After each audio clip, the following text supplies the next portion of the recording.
This is a dual sensor, so it takes a pan and a 3D. So right now, for example, it's in the pan mode. See the two tabs here? You have pan or you have 3D. Okay, if you want to move the machine up and down, you can push the up and down buttons here.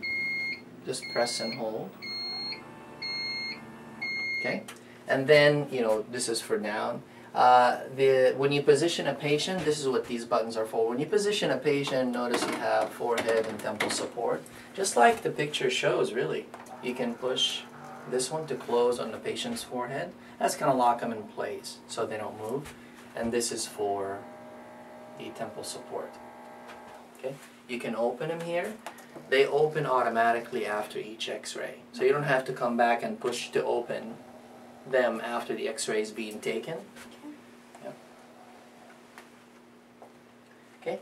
The return button allows you to put the machine in home position. Okay. Normally, if you keep an eye on the green message here, it'll tell you precisely what's missing or if something needs to be done. As an example, this is a machine that can't take an x-ray until you give it a permission by one of the computers. So here it'll say switch Sedexus to ready for exposure state. So we have to make sure the software tells the machine take x-ray. Otherwise you don't want to have somebody walk by and push the button and you know, take x-ray. So this will be something, you know, if you keep an eye on that, it'll tell you. So if you get the software to be set up, and then if there's something else that needs to be done, it'll tell you. For example, it'll say R button, move into starting position. You push the R button, it moves into starting position. So it's pretty self-explanatory. And then the radiation dose is dictated by the patient size. So it's going to default to this, but you can change it over here. This is, when you're in the pan mode, in the pan tab here, you can see that the program available is P1, which is a standard panoramic. That's the one that you're going to be using the most if you want to take a panoramic. Okay? If you want to take a bite wing, we'll have to skip all the way. You just hit the plus button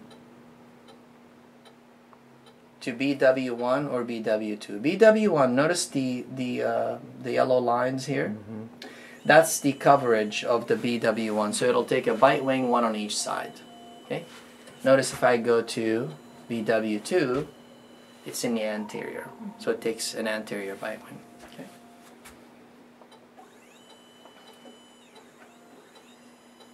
So those are the three. There are a lot of programs in 2D.